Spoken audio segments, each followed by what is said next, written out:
People always say that you have to have money to make money, and that there's an extraordinary level of sacrifice on the road to success. So how is it that investors like us, who didn't start out with much money and who don't rely on banks and credit, how is it that we can increase our income and build our wealth in a way that doesn't require us replacing one full-time job with another while still enjoying the things in life that matter most to us? That has always been the big question, and this podcast reveals the answers. I am Carrie Like, and this is the Investor Warrior.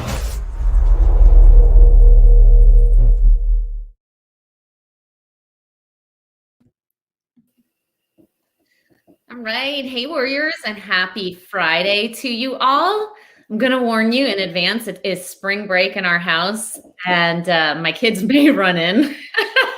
We haven't put a lock on our office yet, but I told them not to come in for the next 45 minutes while I have Mike Wagner on our show today. So welcome, Mike, to the show. Thank you so much for giving us your time today, because I know you guys just got back from a trip also in the magical land of Disney. That's right. We did. And thank you, Carrie. I appreciate being here. I'm going to throw out the same disclaimer and say my 7-year-old is downstairs babysitting my 2-year-old until my wife gets our 5-year-old back from her preschool. So for the next 15 minutes, I might have an intro or an interruption as well. Oh my gosh. I love how your 7-year-old is babysitting, because like you just do what you got to do sometimes. Right? There's no other way around it. And he's pretty good. He loves having the responsibility and pretends that I'm not even up here. Right. That's so funny. Well, as long as you don't smell smoke, I'm we're good. So thank you so much, Mike, for coming on. You guys, Mike invests in storage, and I was excited when he reached out to me because we have 2 storage units, but that is the extent of my storage investing experience. And we were accidental landlords of those storage units. I did not actively go out and seek them. So I'm interested to have you on and talk more about your model and how you got started. And interestingly enough, Mike and I were both physical therapists at one point, which is where we got started in our careers. And we were just talking about how long it took us to get burnt out. We were both probably, like 6 months into it when we got burnt out by the schedule. And I lasted 3 years. You lasted 5, a little bit longer. But it's funny because, you go to school. Did you get your doctorate degree? I did, yeah. And that's kind of where I often start the story is I went to school for 6.5 years, and it was my first $250,000 investment. And then I was only a therapist long enough to almost make my money back. So but it was 6 years, 3 degrees, and $250,000. Yeah, that sounds about like my world too. So I was the last class that had to get their master's degree before they switched to doctorate. But at one point I was going through the doctorate program like 2 years after I graduated, and I got like 3 classes in and started questioning as to why I was doing it. Like, am I just doing this because I want another letter after my name? Like, what was my game plan? And I realized I didn't really have a long-term game plan, and I was spending more money to get more degrees. And I had a professor actually I had a professor, Dr. Wagner, interestingly enough. He was like our favorite professor, but I also had a professor who his goal in life, and I think that his wife ended up putting a stop to it, his goal in his career was to get as many initials after his name. So like when you read, and he was one of my favorites too, and I still keep in contact with him, but when you read his name, it has like, I don't know, a gazillion abbreviations after it. Like my wife told me to stop because it really wasn't bringing in more money. Oh, that's funny. That's funny. Yeah. So, but what I love about real estate is you don't have to have abbreviations after your name to get started, because you did not get your degree in storage. You did not get your degree in real estate. You got your degree in the medical field. So tell me, like, how did you get into real estate first off? And then it sounds like you transitioned to the storage space later on in your real estate. Yeah, I'll keep it kind of brief, but like you mentioned, it wasn't long after I graduated from school where I actually liked being a therapist. There were parts of it I didn't like, but for the most part, I enjoyed it. I just hated the idea that other people dictated when I went to work, how long I could go on vacation for, when I had to be back by, and all of those things. I felt like other people had more control of my time than I did. And so within 6 months or so, I started looking toward real estate as a potential and eventual exit to the rat race. So I bought my first house. I started out like many do as kind of a small multifamily, single, two family, up to I had 1 6-family at one point, but generally speaking, we were duplex to 4-family landlords. Mm-hmm. This was back, just to set the stage, between 2007 and 2010, call it. Okay. And I was doing essentially what now is called the BRRRR method, right? I don't think it had the initials yet, but we were buying, rehabbing, renting, and refinancing these small properties from, $30,000 to $80,000 properties, and then just rinsing and repeating. And over the course of 3 years, I did that up to about 31 apartments. I think we topped out at, and I don't know if your listeners have ever experienced this, but sometimes your plan on paper isn't exactly how it plays out in the real world. And so while I thought residential landlording was going to be what set me free, my plan to achieve that was 100 apartments, each making me $100 a month. That would be 10 grand a month. And compared to my physical therapy salary, that should have been enough to set me free, right? Yeah. And what I realized a couple years in was that, well, I might need 150 of these. And I looked at how long it had taken me to get to 30, and I was overwhelmed by a sense of nausea all of a sudden. I was like, I can't do this therapy thing for another decade. I've got to do something different. And that's ultimately when I started. I wanted to find something that had all of the benefits of real estate, that what I had been doing. I wanted to be able to parlay what I had learned in that part of my investing career into something else. And that's when I stumbled on storage. Yeah, that's interesting that you said that, because I remember when I was first starting out, my first financial goal was to replace my income as a physical therapist. And at that time I was making like $70,000 a year. And I realized, like, single family rentals, it was going to take a long time to get me to that $70,000 a year mark, the way that we were buying them, making a couple $100 a door off of it. So that's interesting that you said that, because that's why we went into fix and flip first, and that wholesale. And then we started transitioning into like smaller multifamilies and single family homes. But I knew that like replacing that salary was going to be pretty hard, acquiring rental after rental in the single space. Yeah, no, and that's what I realized too. I wish it didn't take me 3 years to figure out, but such is life, right? Right. So then how did you get into going from the single family space over to storage? Yeah, I was very fortunate. I have an uncle and mentor who had kind of looked around at storage, but never really got serious about it. He went so far as to, purchase one of those home study courses that, by his own admission, didn't do anything other than collect dust. And he said, I'd rather collect dust on your bookshelf than mine. And he gave it to me.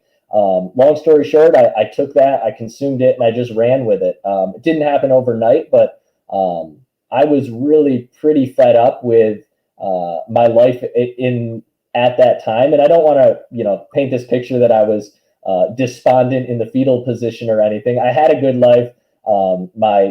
My wife and I had a comfortable house, nice, reliable cars. Like, our bills were paid with relative ease. But again, I wasn't in control of how of where we were driving the ship, right? I was just at somebody else's beck and call, if you will. And so I kind of, in somewhat of a ravenous way, attacked this storage stuff. Ultimately found my first property in 2011. I remember I closed on it at the end of September, because I really wanted to close on it before my 30th birthday, just because my ego wanted that. I have no real good reason. And I missed it by about 2 weeks. But I did something that hopefully your audience will appreciate, being the investor warriors they are. I quit my pretty good paying job as a physical therapist the day I closed on that facility, despite the fact that it was losing $2,000 a month the day I took over. So what made you do that? You saw the potential in the deal? I saw the potential, and if I'm being completely transparent, I didn't know enough then to think that I could do it part-time. I thought storage, it's real estate, but it's also kind of a business. I've got to be there in the office. I don't want to hire an employee. Like, I want to, I'm a grab the bull by the horns kind of guy. So I wanted to do it myself. Mm-hmm. And I knew I needed to attend to the customers and really go all in to get it turned around. I've since learned, and I've coached many people through the process where it's perfectly plausible to keep a very demanding 9 to 5 or 9 to 9 job in some cases and still invest successfully in storage. It just takes good systems that I didn't know about back then. Got it. So it's kind of a blessing in disguise, your ignorance at the time. It absolutely was. Sometimes ignorance is bliss. Yeah. So let's talk a little bit more now about, you have a deal that is closing soon or has closed, if I'm not mistaken. Yeah, we're not quite closed yet, but we should be closing the sale of this property. And I'm happy to walk through that hopefully in the next week or two. Our appraisal came in clean. I spoke with the seller yesterday. He's just dialing in some last minute things, but we'll probably be closed by the end of the month. Okay. Yeah. So I'd love to go over that case study because it is a recent case study. And I just think that the best ways we learn are through going through the deals themselves. So if you could take us from start to finish with this particular deal, like number one, how you found it, two, what was the seller situation? What did you see that attracted you to this property? How did you negotiate the deal? And then from there, what kind of numbers are we looking at with closings? Yeah, absolutely. And I'm going to reserve the right to ask you to remind me of any of those questions along the way if I get off track, because long string of consciousness and questions. Even without that, you will notice that once I get talking about storage, you might have to shut me up, and I give you full permission to do that. But long story short, in April of 2018, so just about 3 years ago, almost to the day based on when we closed, I found this property down in Florida. It's about 90 minutes from Disney World. You mentioned earlier we just came back from there, and it's not a coincidence that I found a property there. I am very big. We don't just invest in self-storage for the sake of investing in self-storage. We do it, and the tagline, but it's far more than a tagline for me, is we invest in ordinary garages to create extraordinary lives. And so what I recognized amongst a lot of real estate investors is that they get into it to pursue freedom, but they end up building a machine that doesn't necessarily bring the freedom they had hoped, simply because rather than having their investments serve them, they end up serving their investments. And so without getting too far on top of that soapbox, that's what led me to look down in a very small town. It's called Bronson, Florida. It's the middle of nowhere. I don't even know. I've lived in Florida for 18 years and I can't tell you where Bronson, Florida is. What county is that in? It is in Levy County, midway between Gainesville and the Gulf of Mexico, Cedar Key. Okay. It is the poorest county and least populated county in all of Florida. So you're forgiven for not knowing about it. There's nobody there. Which actually, it sounds weird from a real estate investment standpoint, but I prefer to operate in small rural towns. There's just a simplicity there. And I've seen that the fundamentals that make it a good investment don't hinge on the size of the town necessarily. It's more of it's more dependent on the ratio of supply and demand, as you might guess. But long story short, the reason we were looking there is because my wife and children are addicted to Disney. I appreciate Disney for the smile that it puts on their faces, but I don't need a whole lot of Mickey Mouse in my life. And so while she can go there and be perfectly happy for 2 or 3 weeks at a time, I needed a break every now and again. So I was like, well, if I owned a facility nearby, I could sneak out once a week and go look in on it, even if I didn't need to. And long story short, I didn't need to. I went 18 months at one point without ever going to the property. So, but I had an escape clause from Mickey Mouse.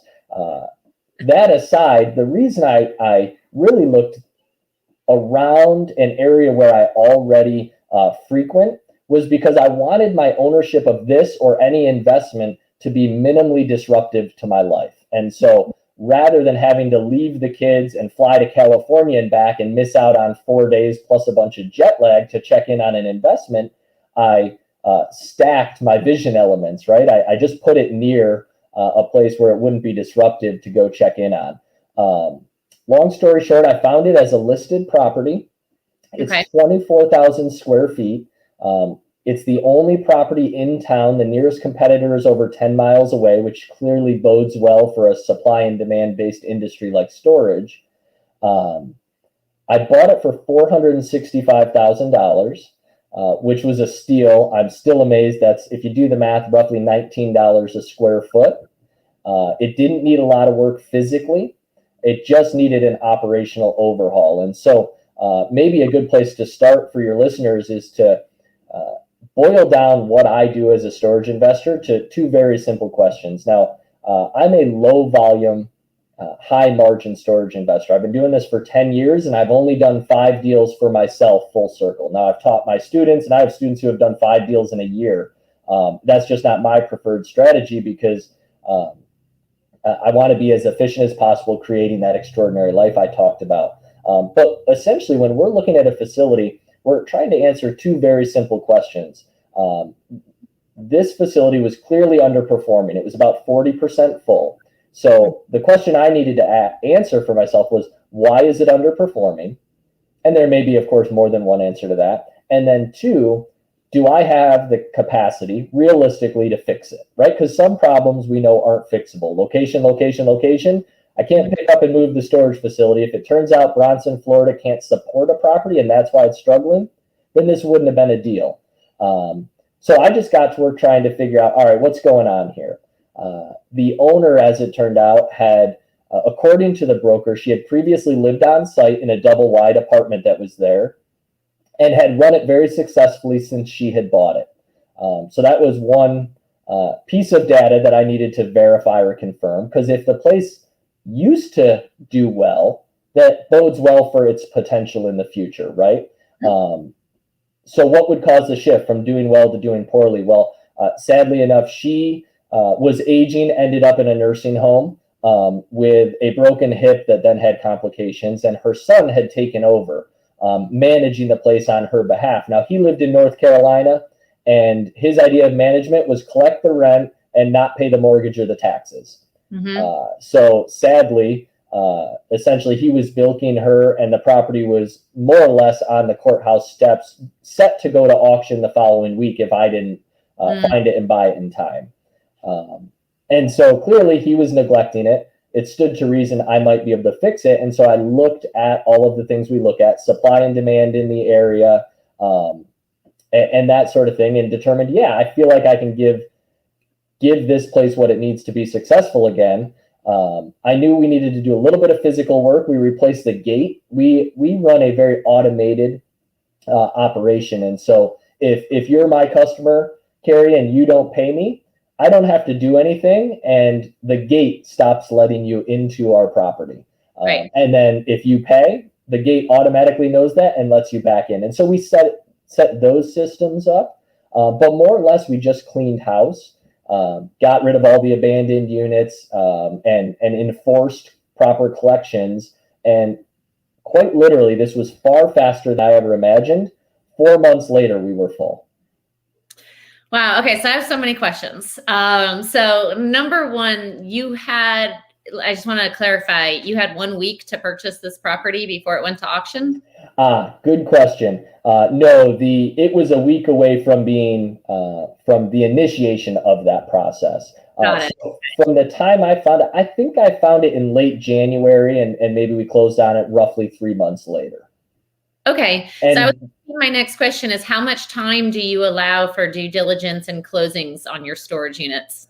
Yeah, that's, I can give you the generic rule of thumb, and then also the caveat that it depends, right? Basically on the merits of the deal. On this property, not to get too far into the weeds, but one of the things I recognized in talking to the broker was that he had been strung along for like 6 or 9 months by a previous buyer. And I'm from New York. So was the previous buyer. And so in his brain, he viewed me as like the Manhattan, New York. And I was like, whoa, I live on the side of New York with more cows than buildings. Like, we're different, right? And I say that half joking, but the truth is I believe a key to success is helping other people succeed.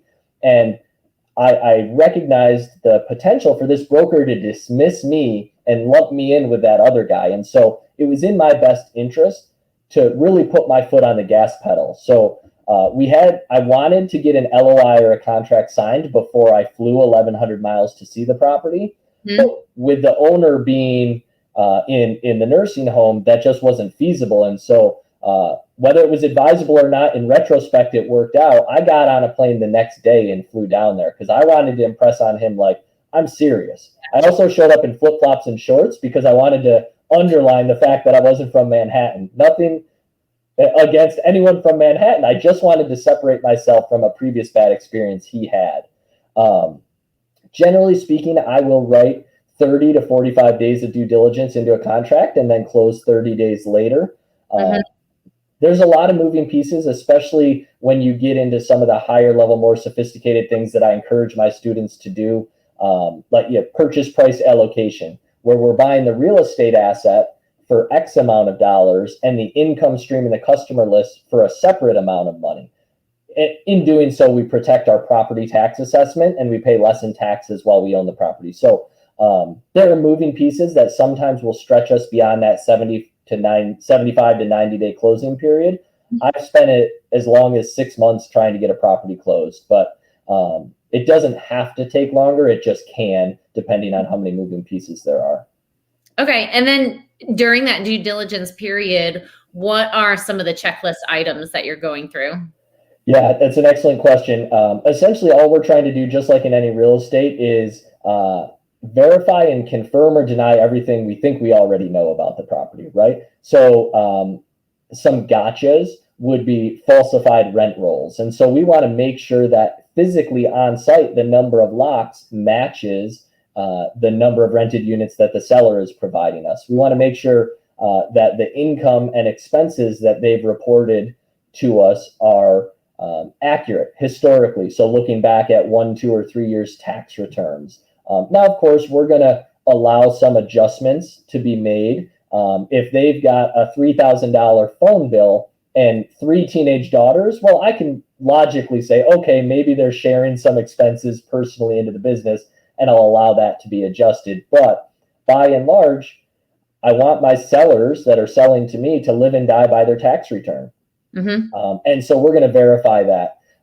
When we're buying an extreme value add property, the truth is we're more concerned about what will the property do than what has it done, because clearly they're doing something wrong, and that's why there's this opportunity to buy it at 40 or 50 or 60 cents on the dollar.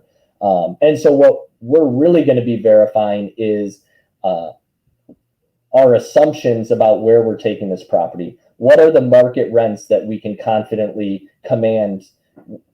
What rate do we think will fill this facility up at? Is it 2 people per month moving in or 6 people? Because that'll clearly change our ROI by shortening or lengthening the duration of the investment. We want to make sure we're going to the town. One, making sure that storage is a current permitted use, but more importantly, if we have the idea to do any expansion in the future, we want to make sure that we're going to be given that permission. As an aside, a quick example, maybe a little golden nugget for your listeners. I once bought a property that was zoned for storage and assumed that, therefore, the whole property was zoned for storage. It was only one parcel. That one parcel had 4 different zonings on it. And I had used up unknowingly all of the storage portion. And so I actually had to rezone a property that already had storage on it to do more storage on it, which was crazy. But now, rest assured, I always check before I own the property, because it was a solvable problem, but it cost me 9 months and about $9,000 to fix.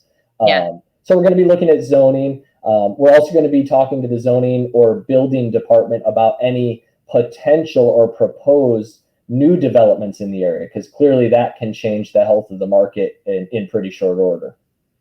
Okay. Are you doing inspections on the units like you would a single family home? Yes and no. As a new investor, I certainly did. I hired inspectors. Let me back up and say, yes, we are absolutely inspecting it. It's just a matter of whether it's me doing it or hiring somebody. Generally speaking, one of the things I love about storage, and it plays in here, metal walls, metal roofs, concrete slabs, and some doors. So there's not a whole lot to inspect, but there are some nuances. For example, you might not think you need insulation in an unheated storage unit. Depending on the climate, you very well may. For example, the first property I ever bought, ask me how I know this, didn't have insulation. We had a 70-degree day in the middle of winter, which caused an insane amount of condensation to occur inside the units. It was quite literally raining. I had to rip off 10,000 square foot of roof, put the insulation on, and put the roof back on. Cost me a lot of money. Fortunately, we had bought the deal right, as we're all taught to do.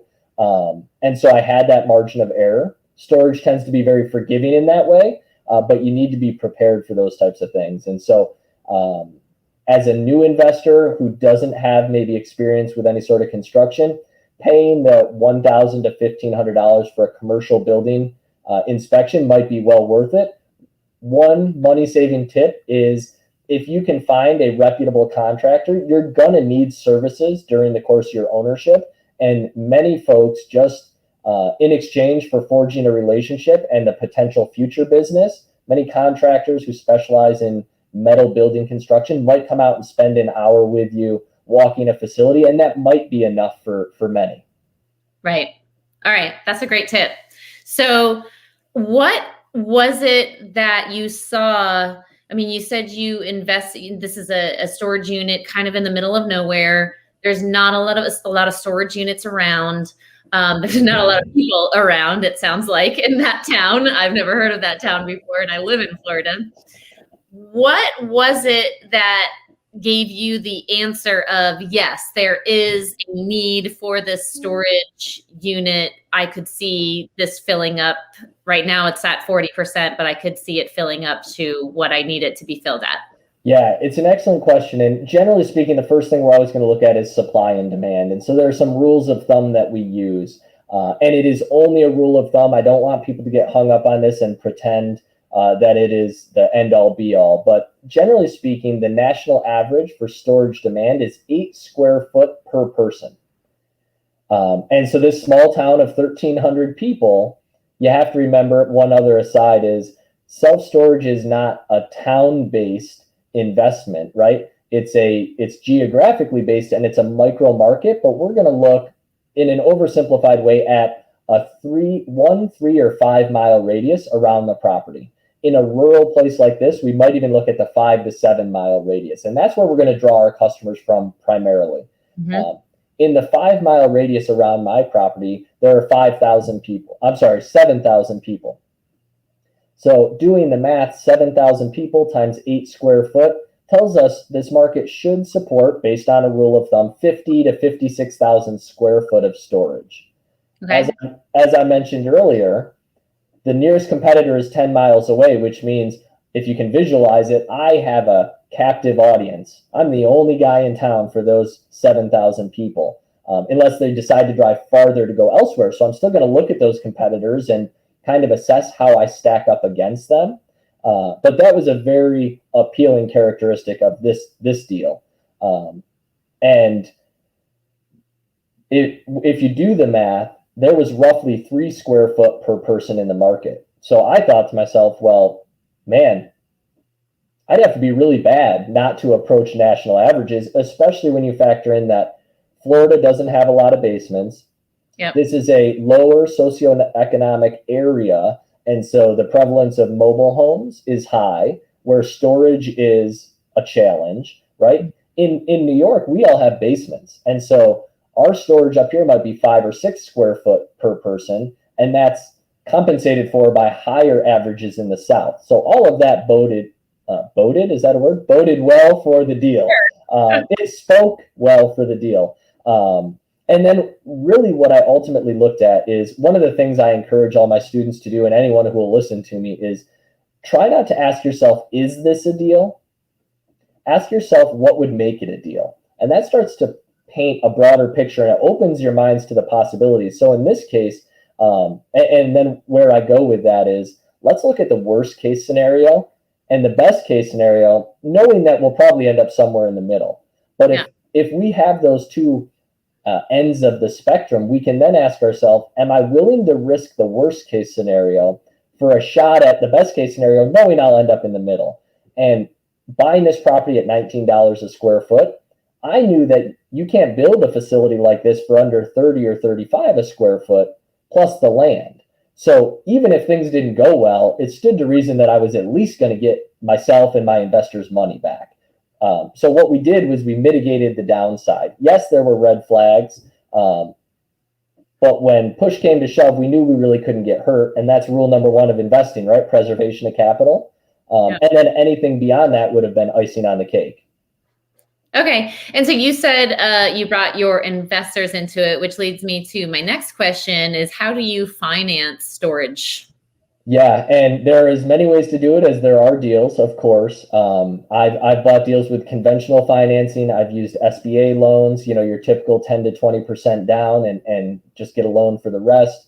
I have many students who do a lot of zero money down deals where they'll find the deal and run the deal, and then they'll raise money privately from investors and split the profits however makes sense. Sometimes it's 50-50, sometimes 60-40, it just depends. This particular deal, just to share from the case study, I put the $5,000 good faith deposit down.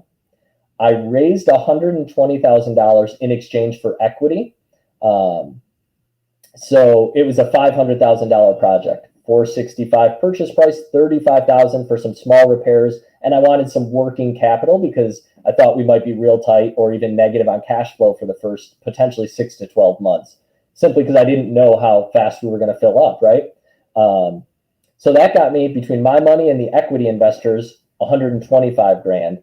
I then raised private debt for the remaining $375,000. That was at a term of 12%, no payments, paid in full within a year. So a balloon payment within the first year. Okay. As a side note, the only reason I was willing to take short-term money for what might have been a longer-term project was I had a couple backup plans. I was selling one facility that was going to allow me to buy out those investors' cash if I needed to. And if that fell through, I had a bank who was willing to give me a mortgage.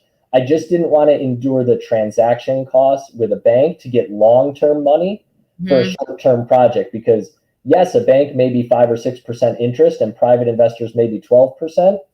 But if you're paying a whole bunch of fees up front for the bank and you're only keeping that debt in around for less than a year, the 6% money might end up being more expensive.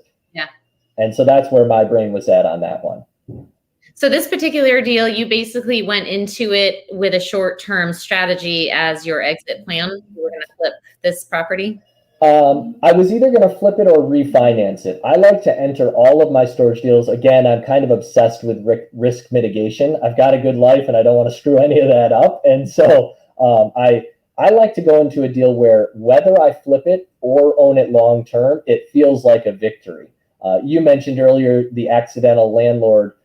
That's happened to me in the residential world. And I as good and efficient and sound as an investment as storage is, it's not immune to that same type of thing happening. So I would never want to buy a flip property that I wasn't willing to own long-term. Generally speaking, I prefer to hold them longer term, and I don't seek to actively sell them. But if I'm presented with an opportunity to sell them and it makes enough sense to forego the cash flow that I'm currently enjoying and move that money to another high value add opportunity, I will do it. And so this one, it was never designed to sell it right away. It was more, I was either going to use my own cash, which is what ended up happening. I sold the different property, bought out not only my debt investors, but also my equity investors. And now I own that property free and clear. I've got $600,000 into it because I had to pay interest and pay out equity to the investors. So I'm into it more than if I had bought it all cash myself. But I didn't have to put my $600,000 in until the proof was already there, right? We had proven the concept that the facility was going to be valuable enough because we had filled up. Okay. So you bought it basically with $5,000 of your own money. Then you brought equity partners in to fund what sounds like a down payment. And then you brought in a lender to fund the balance to the seller. So you kind of had three pieces of money in the deal. And then a year later, you took your own cash and cashed everyone out. That's correct. Okay, cool. All right. So now let's get into, you own this property. What kind of improvements did you make and how did you increase the occupancy? Yeah, it's an excellent question. And I wish I could say I'm a super genius and I went and wrestled this tiger and it was this incredible heroic feat. But it really wasn't. Quite frankly, I improved the gate, as we said, and I automated the system. We use a remote management strategy where it's an online portal for our customers to rent. That also doubles as our management software. We use a call center to answer the calls for the people that don't want to do all of the rental processes online. And then we use what we call boots on the ground. So I have to find one key, I'll say hire, but the truth is they're a 1099 contractor that works 2 to 4 hours worth of work per week. We pay them anywhere from $300 to $500 a month. It's definitely part-time work for them. That equates to $25 or $30 an hour, which is double the value of the tasks. But that money, one, our facility can afford it. And two, it buys us what I call ownership and loyalty, so that these folks that, if it's $10, $12 an hour, their heart's not going to be in it. If you find the right people and double pay them and express your appreciation for them taking ownership and doing things without being asked, it makes this storage investing move from very hands off to pinch me, I'm dreaming. And so to more directly answer your question, we implemented that strategy. It did involve me rolling up my sleeves. I went down there for 4 days, 2 days prior to closing, 2 days after, and basically cleaned house. We had an army of Craigslist labor. We had a dumpster, and we had to process the units and basically restore our offline units to online, right? They were full of junk or garbage that had been abandoned. Some of them needed to be auctioned. And it was essentially my job to restore that inventory and then just let the system, the 3-pronged remote management system that I just described, just let that run its course over the subsequent months. Okay, cool. So you did do some of the work. You went down there, did some of the work. Yeah. I'm doing less of that these days. But back then, and I'm not going to pretend to be more glamorous than I am, I slept in the office on a air mattress and some sheets I had bought at the neighboring Dollar General. You guys in Florida call them palmetto bugs, but I'm from New York and I know they're cockroaches. They were in the office with me. It wasn't glamorous by any stretch, but it was quite literally over those 4 days, we reversed 4 years of neglect on this property. Yeah. And doing so is what then made possible what's happened since then, which I'm clearly excited to share with you because it's worked out well for us. Well, I'm glad that your 4 days living with palmetto bugs worked out. So I do think that palmetto bugs are a nice, it's like a nice way of saying cockroaches, but you are absolutely right. So once you got the units renovated, how did you get them filled? Excellent question. And really it's that online portal and the call center. And then of course, marketing, right? I learned this the hard way by when I first bought my first facility, I thought you could generate demand for storage. Trust me when I tell you that doesn't work. Storage is something people need when they decide they need it, and you're not going to convince them otherwise. So the goal is to be the first property they find once they've decided they need storage. In the old days, that was having a great location as on the most highly trafficked road in town. Nowadays, it's internet traffic. 85% of our leads are going to come through the internet. And so getting yourself listed on Google My Business, coming up in the maps, there's some directory management services out there where you just pay and they make sure all your phone numbers, addresses, websites are consistent across all the different databases. That way Google pushes you up in the rankings. To be honest, in a small town where I'm the only facility, that wasn't very hard to do at all. I essentially had to create a website and have a phone number, and I put a new sign out front. But in more competitive markets, we'll do things like Facebook ads or Google pay-per-click. And again, most of that stuff is pretty well automated for us. So you started with 40% occupancy. What is it at today? It is 94% today. Wow. Now, I don't want to give anybody the illusion that ever since I closed on it, there's been no angst or stress or second guessing of myself. quick story is we took it from 40% to 97% in 4 months. And I was like, yeah, this is the best. And over the course of the subsequent 4 months, I fell to 78% occupancy. I still don't know exactly why that happened. Part of it was I altered some marketing strategies prematurely, which I think hurt me. I also maybe wasn't gradual enough in raising rates. And so the market's willingness to absorb my rates, I probably got some pushback on that. And I think some of it was seasonal, that this was my first Florida property. And I'm used to seasonal meaning something in New York, that it certainly means the opposite in Florida, basically. And so we fell back to 78%. Today we're 94%. Our rents are also approximately 50% higher than when we took over. Okay. And so now you're ready to sell it. So how long have you owned this property from start to finish? It'll be basically plus or minus 10 days. It'll be 3 years from start to finish. Okay.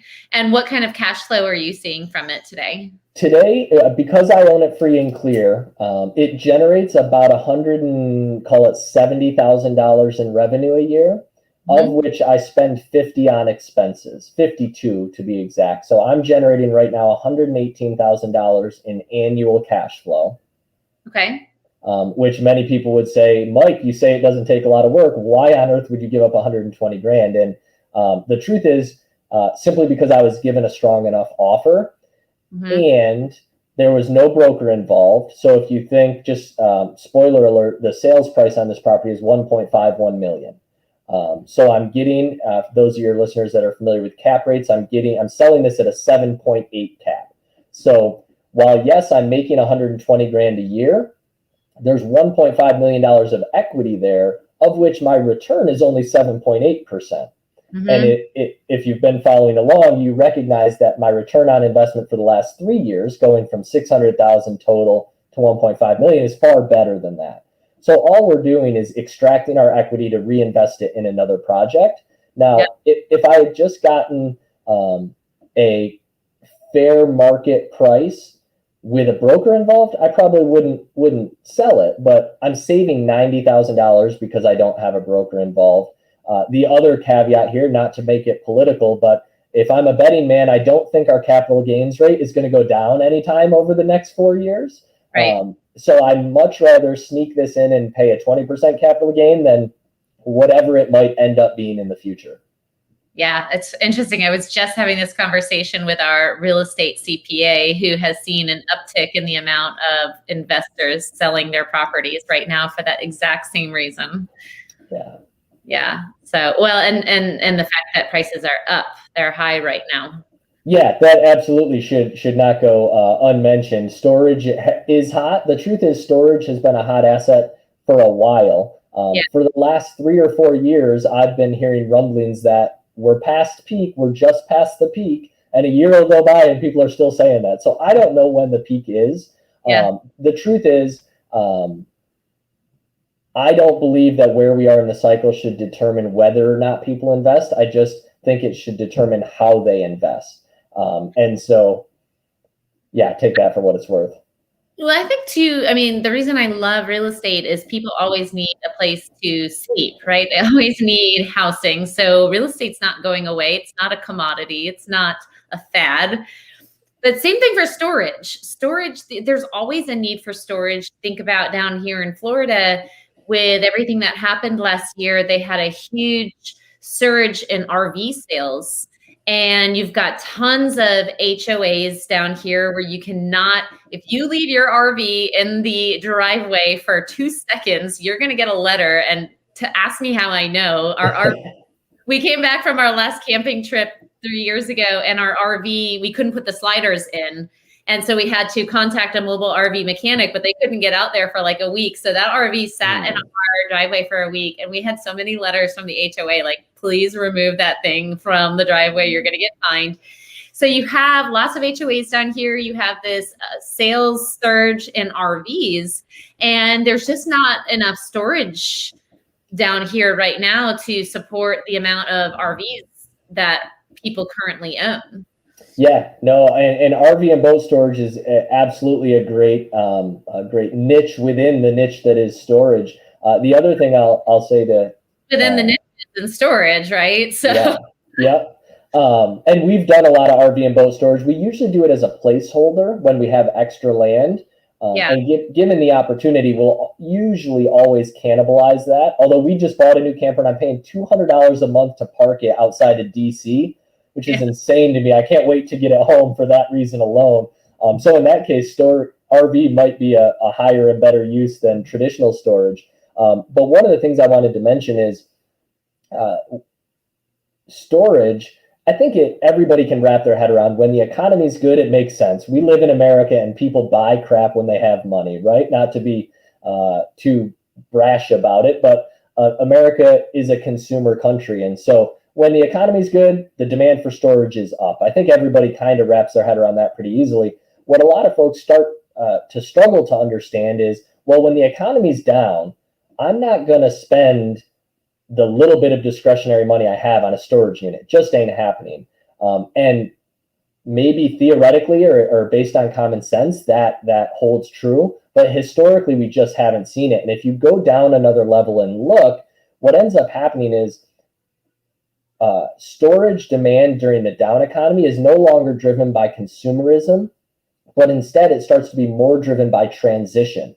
So the downsizing, the foreclosures, the evictions, sadly, the divorces that happen when the economy struggles compensate for the lack of consumerism that Americans might be showing during a down economy. And so you have that resiliency built in, which is especially, given where we are in a greater economic cycle right now, a very strong point for storage going forward.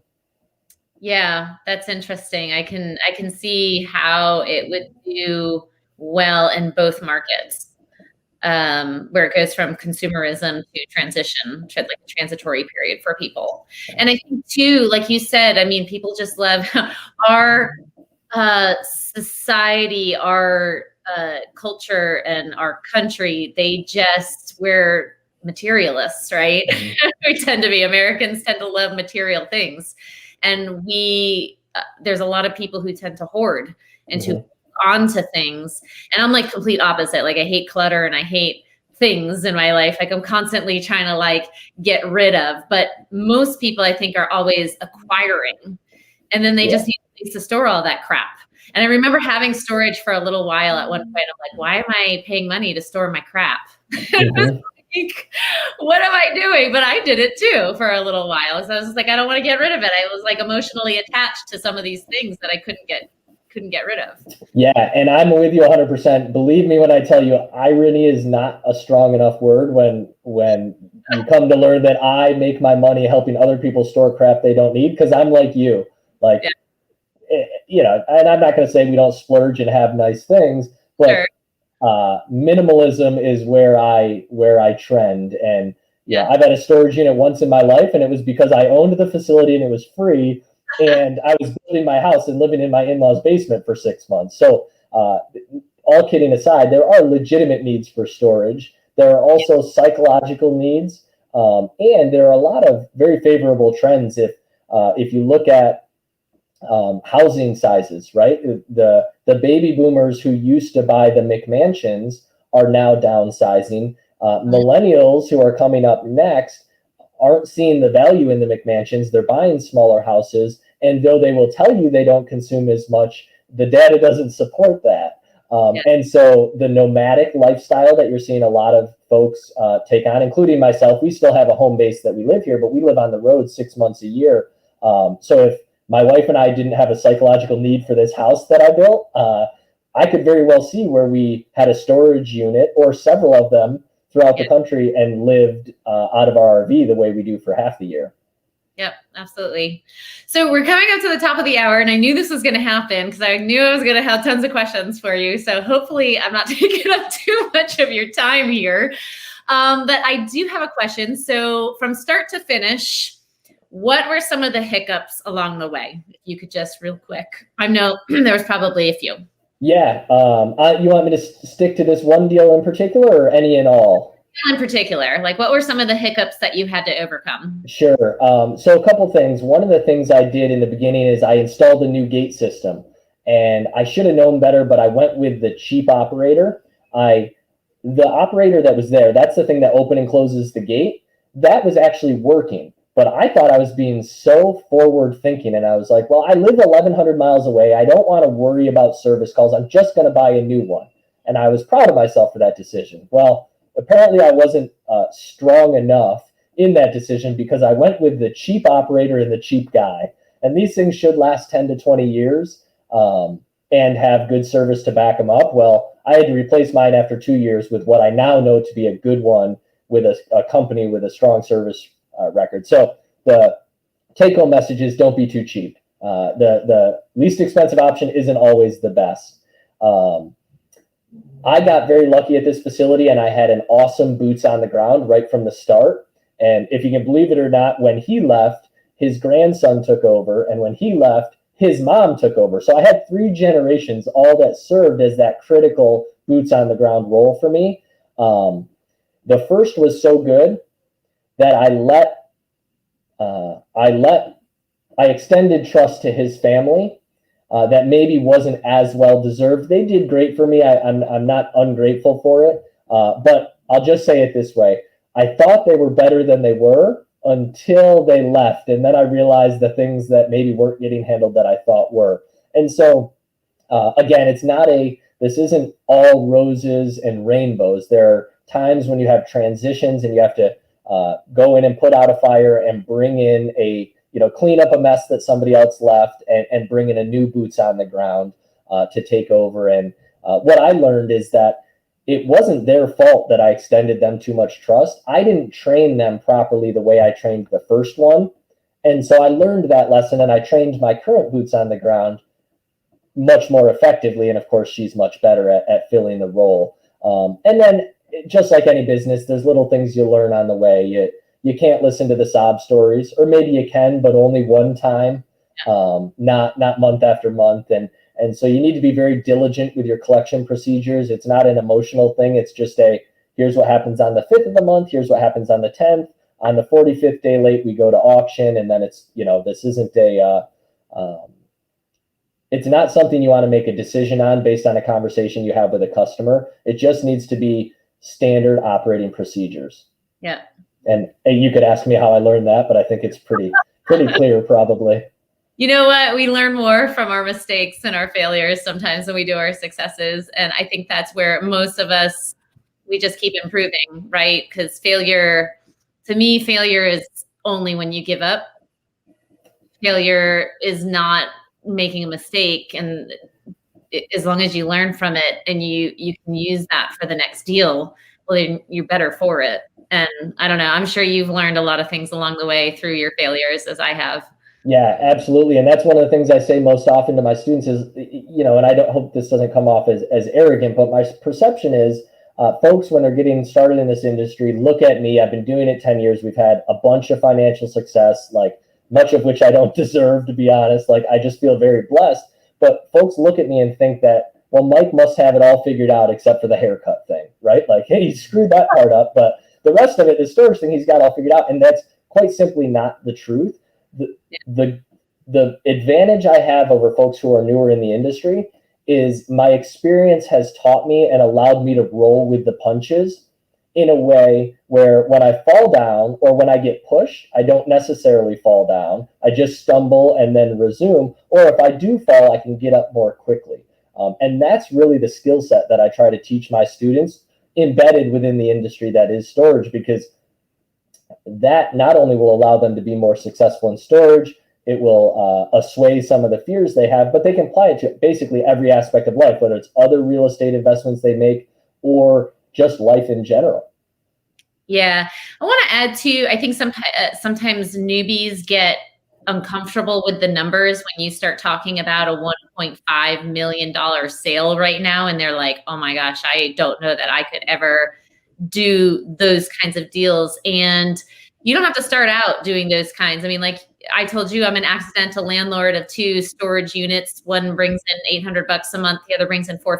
I mean, it's just a single storage block storage unit.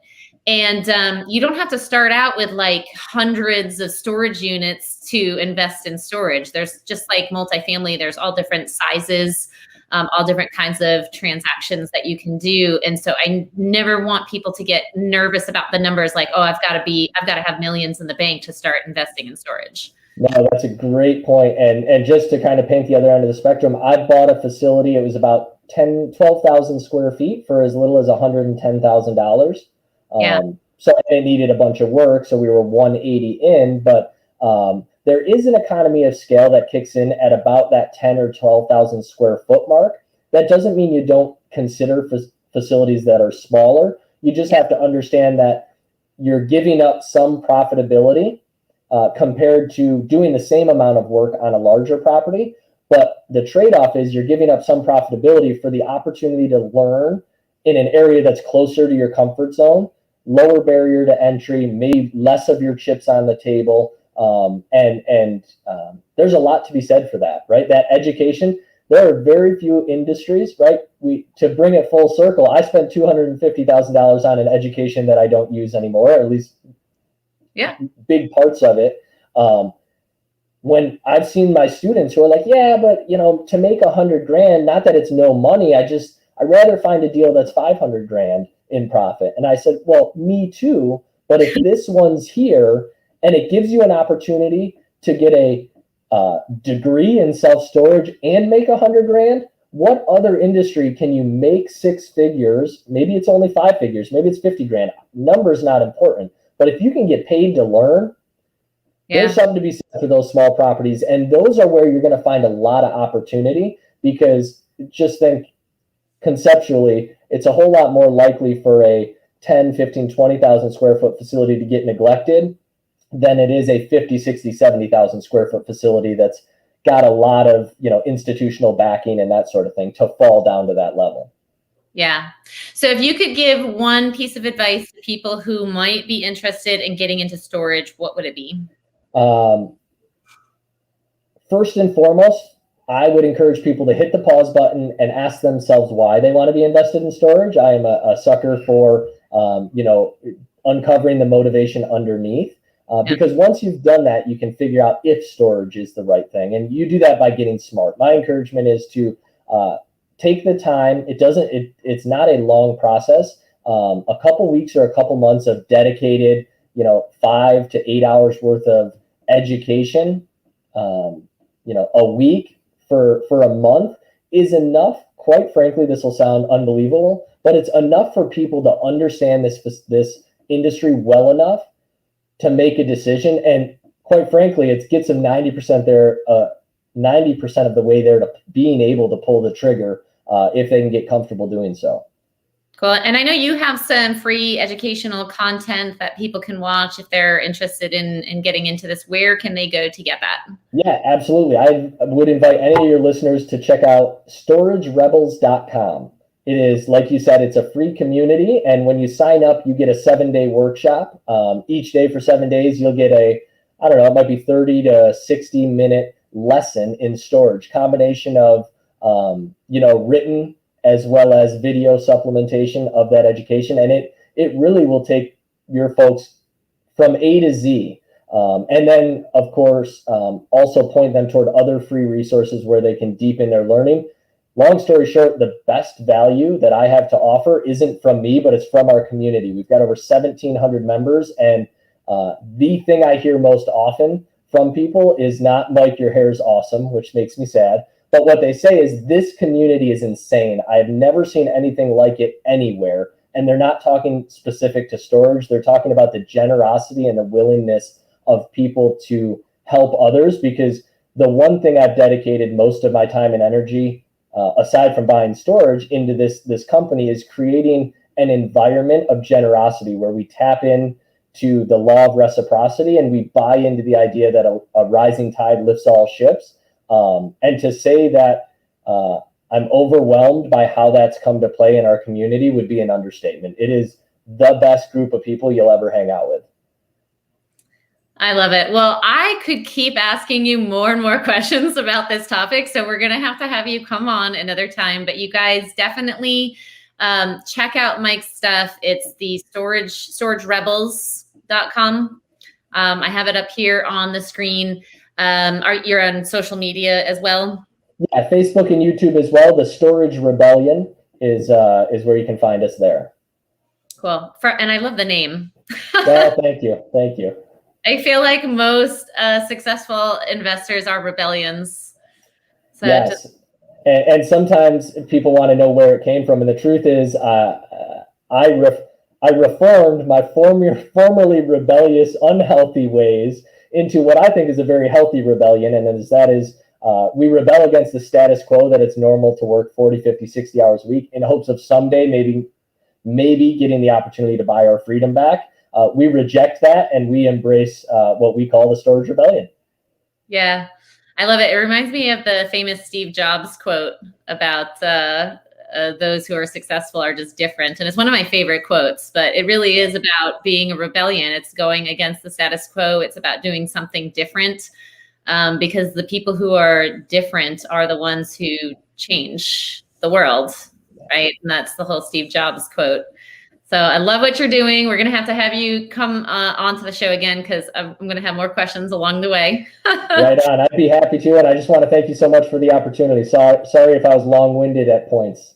No, it's all good information. This is all great. And listeners, I hope you got lots of value out of it. So go check out storagerebels.com or the Storage Rebellion YouTube channel, and you can find Mike on social media as well. If you have any questions, go ahead and just message him. Thank you again so much, Mike, for coming on today, and can't wait to see where you and your family are headed next on your travels. Awesome. Thanks so much, Carrie. All right, we'll see you guys on the next episode, and remember, you are only